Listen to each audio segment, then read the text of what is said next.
पठारी क्षेत्रों के बाद में अगला जो हमारा टॉपिक आता है वो आता है तटवर्ती मैदान एवं द्वीप समूह।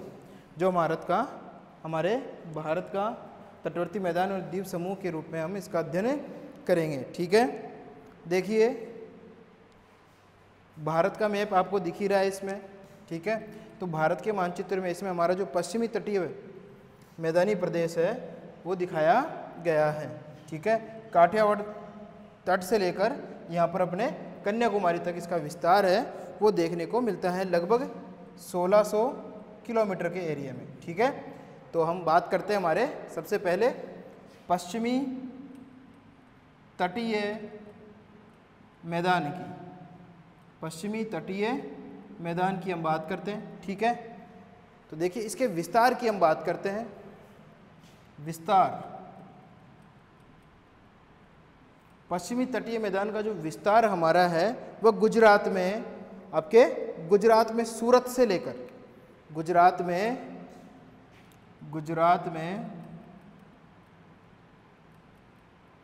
सूरत से लेकर नीचे कन्याकुमारी तक देखने को मिलता है। कन्याकुमारी तक देखने को मिलता है। ये देखो यहाँ पे अपने नीचे बिंदु जो दिखाया गया है।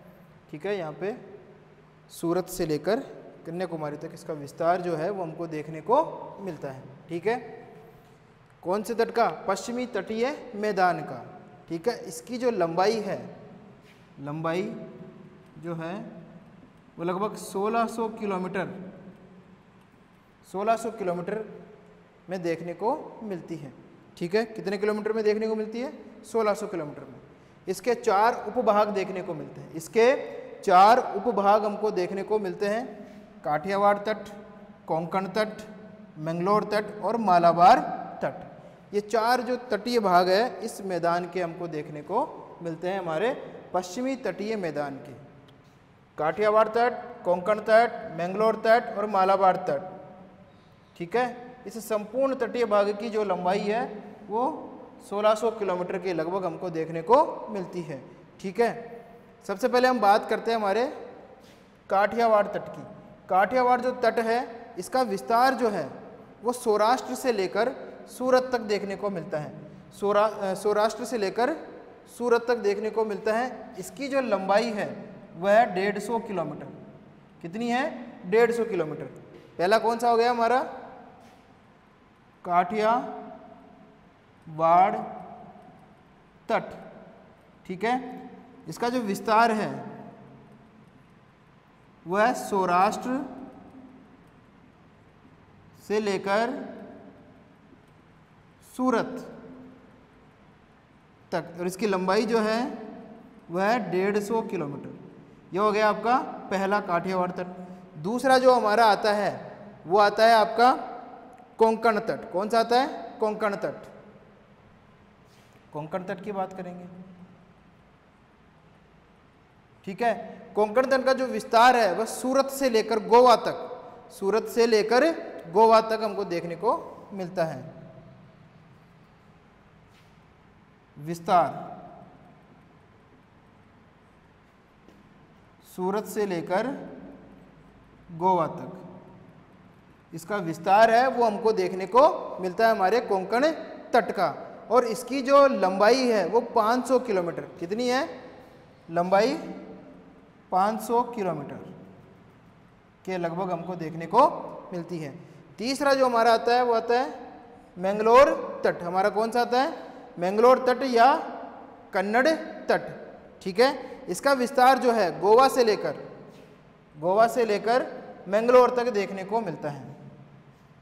विस्तार कन्नड़ तट या मैंगलोर तट। विस्तार की अगर हम बात करेंगे तो वही हमारा गोवा से लेकर मैंगलोर तक। गोवा से मैंगलोर कितने किलोमीटर की लंबाई है? इसकी जो लंबाई है वह 225 किलोमीटर। कितनी है? 225 किलोमीटर। ये हमारा तीसरा तट हो गया इसका पश्चिमी तटीय प्रदेश का या पश्चिमी तटीय मैदान का।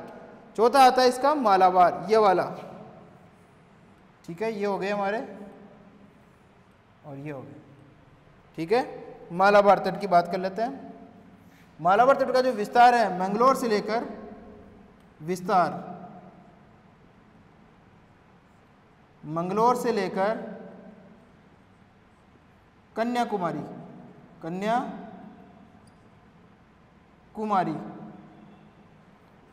तक देखने को मिलता है। इसका जो विस्तार है वह लगभग है आपके 725 किलोमीटर का, 725 किलोमीटर का विस्तार लंबाई देखने को इसकी हमको देखने को मिलती है, ठीक है। तो यह हो गई इसके विस्तार की बात हमारे तटीय प्रदेश की, ठीक है। पश्चिमी तट की बात करें हम तो पश्चिमी तट जो है वो पूर्वी तट की अपेक्षा जो है अधिक चौड़ा है। क्या है? अधिक चौड़ाई इसकी है और गुजरात में सर्वाधिक चौड़ाई है इसकी। गुजरात में इसकी जो चौड़ाई है वो अधिक देखने को मिलती है। कितनी? 80 किलोमीटर तक, 80 किलोमीटर तक, ठीक है। तो पश्चिमी तटीय मैदान में सर्वाधिक जो चौड़ाई है वह गुजरात में देखने को मिलती है, नर्मदा और ताप्ती नदी के मुहाने पर।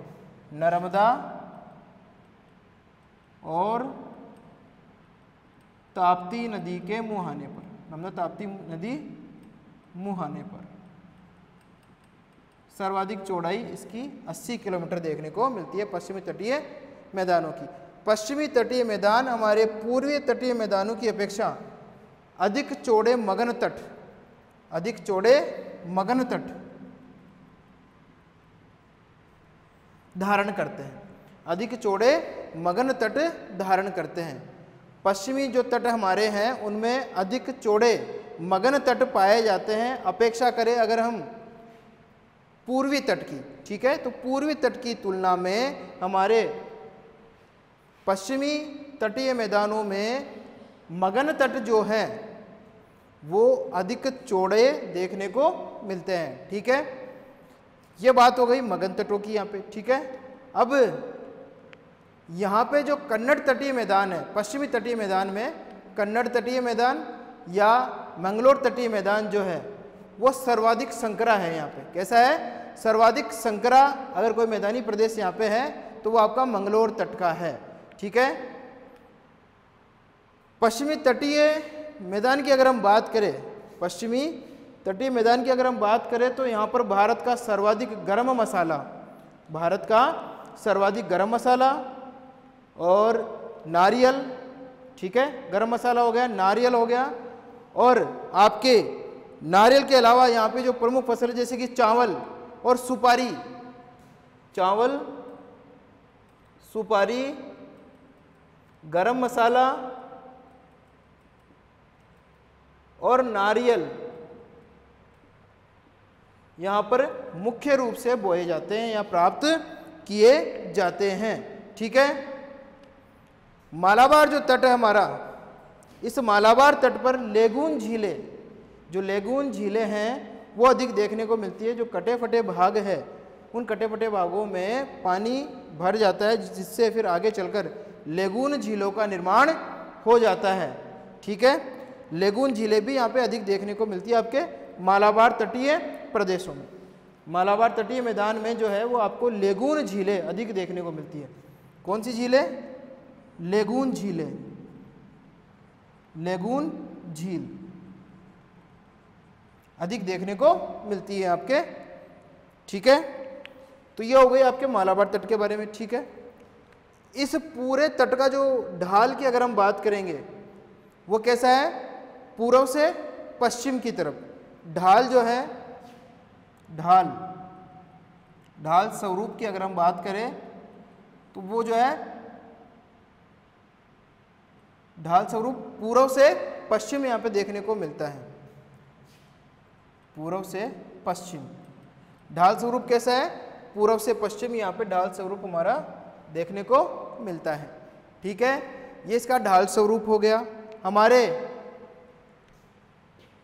पश्चिमी तटीय मैदान का। किसका? पश्चिमी तटीय मैदान का ढाल स्वरूप हमको देखने को मिलता है। कैसा? पूर्व से पश्चिम। अब एक बात और कर ले हमारे आर्थिक दृष्टिकोण से, पश्चिमी तटीय मैदानों में या पश्चिमी तटीय प्रदेशों में भारत के सर्वाधिक बंदरगाह देखने को मिलते हैं। तो एक बात और हो गई, सर्वाधिक बंदरगाह, सर्वाधिक बंदरगाह, बंदरगाह कहाँ देखने को मिलते हैं? हमारे पश्चिमी तटीय प्रदेशों में, अपेक्षाकृत पूर्वी तटीय प्रदेशों की, अपेक्षाकृत पूर्वी तटीय प्रदेशों की तुलना में पश्चिमी तटीय प्रदेशों में हमको अधिक हमारे बंदरगाह देखने को मिलते हैं। मैं एक बार दोबारा से इसको रिपीट कर रहा हूं आपके पश्चिमी तटीय मैदानों को, ठीक है? तो ध्यान से सुनना।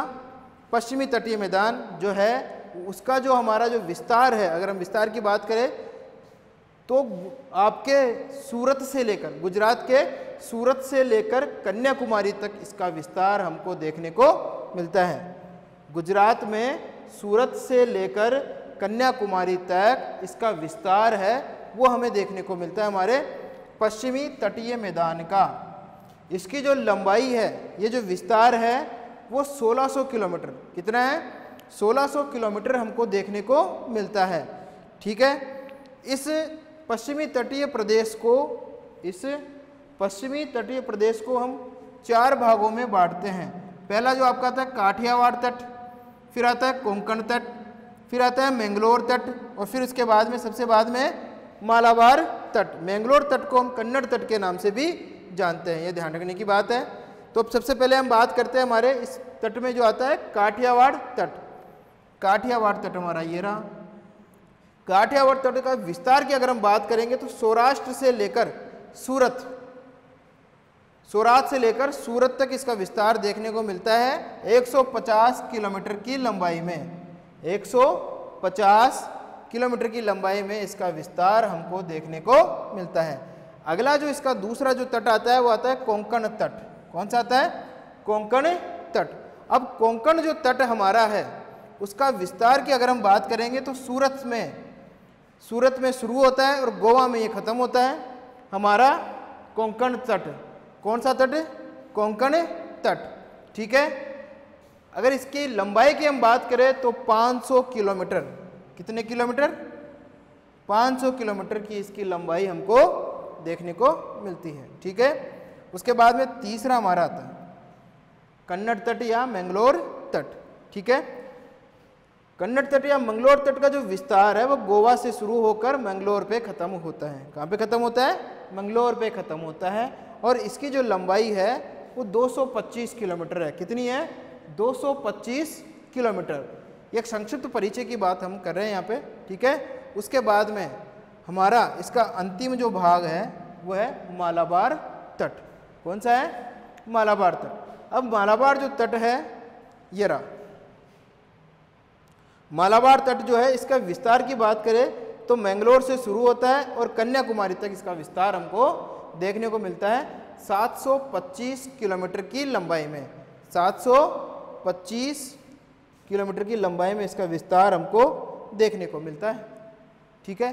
तो ये बात हो गई हमारे मालाबार तट की, ठीक है? अब मालाबार तट के बाद में वापस आते हैं हम पश्चिमी तट के मुख्य भाग में वापस आ जाते हैं। तो पश्चिमी तटीय जो प्रदेश है, पश्चिमी तटीय प्रदेश पूर्वी तटीय प्रदेश की तुलना में चौड़े मगन तट धारण करता है।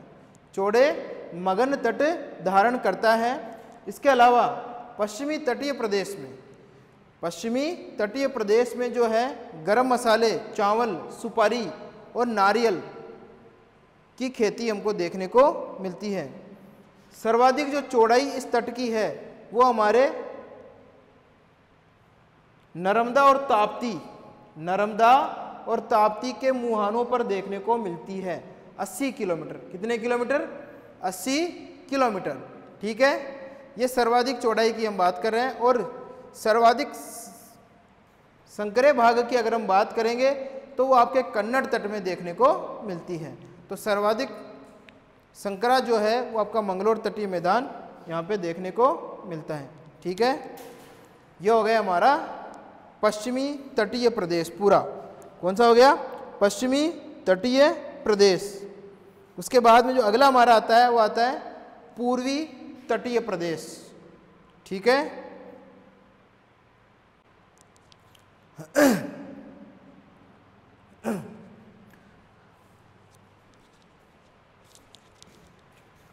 पश्चिमी तटीय प्रदेश के पश्चात जो हमारा अगला आता है वो आता है पूर्वी तटीय प्रदेश या पूर्वी तटीय मैदान।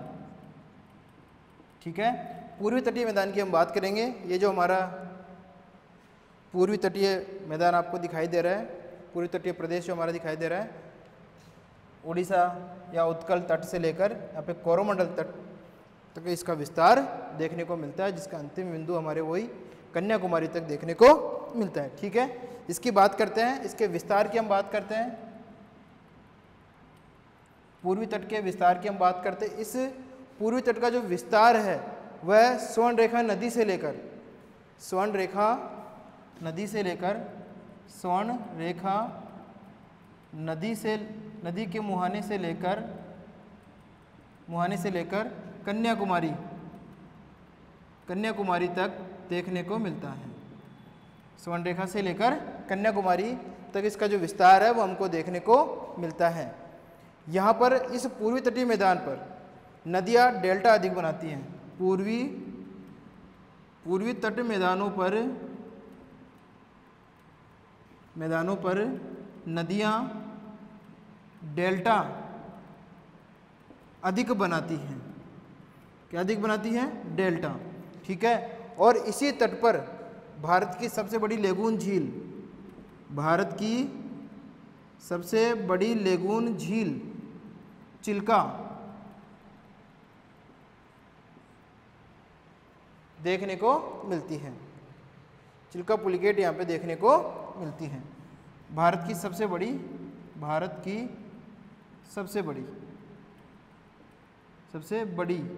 लेगून झील, कौन सी झील?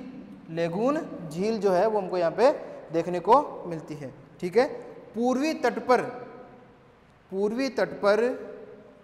कोरोमंडल जो तट है, पूर्वी तट पर जो कोरोमंडल तट है, यहाँ पर हमको लौटते हुए मानसून से वर्षा देखने को मिलती है।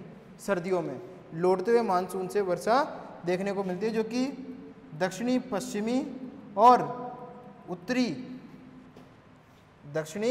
एक तो हो गया दक्षिणी पश्चिमी मानसून, ठीक है, और एक हो गया उत्तरी पूर्वी मानसून। दक्षिणी पश्चिमी मानसून, उत्तरी पूर्वी मानसून। उत्तरी पूर्वी मानसून से एकमात्र जगह है जहां पर हम वर्षा या बरसात देखने को हमको मिलती है। ठीक है, कौन सा तट? हमारा पूर्वी तट में कोरोमंडल तट। कौन सा तट? कोरोमंडल तट, ये वाला कोरोमंडल तट। अब बात कर लेते हैं हमारे पूर्वी तट में उपभाग कितने किए गए? 3 उपभाग किए गए हैं। उड़ीसा तट, जिसे हम उत्कल का तट भी कहते हैं, उसके बाद उत्तरी सरकार तट, और उसके बाद में जो आता है कोरोमंडल तट। ठीक है, पहला उड़ीसा तट या उत्कल का तट, दूसरा आपका आता है उत्तरी सरकार तट, और तीसरा जो है इस पे कोरोमंडल तट। सबसे पहले हम बात करेंगे हमारे उड़ीसा तट की। ठीक है, जिसे हम उत्कल का तट भी कहते हैं। इसका जो विस्तार है, उत्कल के तट का विस्तार, इसका जो विस्तार है वो गंगा नदी मुहाने से लेकर महानदी मुहाने तक देखने को मिलता है। गंगा नदी मुहाने से लेकर महानदी तक, नदी मुहाना तक, मुहाने तक इसका विस्तार हमको देखने को मिलता है। किसका? गंगा नदी का, और महानदी का जो मुहाना है उसके मध्य में इसका विस्तार हमको देखने को मिलता है, उड़ीसा कोस्ट का या उत्कल के तट का। ठीक है, दूसरा जो हमारा है उत्तरी सरकार तट, ये वाला, इसका विस्तार की अगर हम बात करें,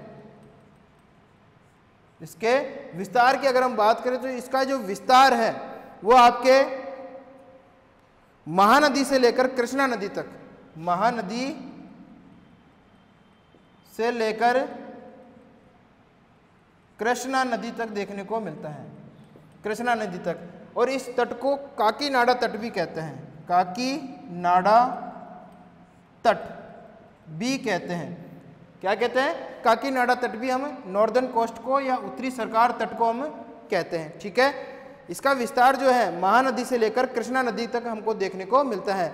तीसरा जो हमारा तट आता है कोरोमंडल तट। कौन सा आता है? कोरोमंडल तट। इसका जो विस्तार है वो कृष्णा से लेकर कन्याकुमारी तक, कृष्णा से लेकर, विस्तार की अगर हम बात करें, विस्तार कृष्णा से लेकर कन्याकुमारी तक, कन्याकुमारी तक देखने को मिलता है। कोरोमंडल तट का जो विस्तार है वो कन्याकुमारी तक हमको देखने को मिलता है। तो ये बात हो गई हमारे पूर्वी तटीय मैदानों के उपभागों की। उड़ीसा, नॉर्दर्न उड़ीसा तट या उत्कल तट, उत्तरी सरकार तट और कोरोमंडल तट, ये हमारे पूर्वी तट के प्रमुख भाग हो गए। चौड़ाई की बात करेंगे तो पश्चिमी तट की तुलना में पूर्वी तट हमारे अधिक चौड़े हैं, लेकिन मगन तट की बात करेंगे तो मगन तट पश्चिमी तटों में ज़्यादा है और पूर्वी तटों में कम है। ठीक है, और पूर्वी तटों में एकमात्र आपका कोरोमंडल तट ही ऐसा तट है, सभी तटों की अगर हम बात करें, जहाँ पे सर्दियों में वर्षा हमको प्राप्त होती है, तमिलनाडु वाले भाग में। ठीक है, जहाँ पे लौटते हुए मानसून से बरसात होती है, दक्षिणी पश्चिमी मानसून और आपका उत्तरी पूर्वी जो मानसून है उससे यहाँ पे वर्षा देखने को मिलती है। ठीक है, ये बात हो गई यहाँ पे मानसून की। उसके पश्चात हम बात करते हैं यहाँ पर जो है इस भाग में कृषि कार्य भी देखने को मिलता है, जिसमें मुख्य रूप से आपके चावल, सुपारी, नारियल, गरम मसाले, ठीक है, और गन्ना भी यहाँ पे कृषि कार्य के अंतर्गत हमको देखने को मिलता है। इस प्रकार से हमारा जो है पूर्वी तटीय प्रदेश भी पूरा होता है। ठीक है, बाकी का जो हमारा नेक्स्ट टॉपिक है वो हम कल देखते हैं, जिसमें हमारे द्वीप समूह के बारे में हम अध्ययन करेंगे। किसके बारे में अध्ययन करेंगे? द्वीप समूह के बारे में। ठीक है।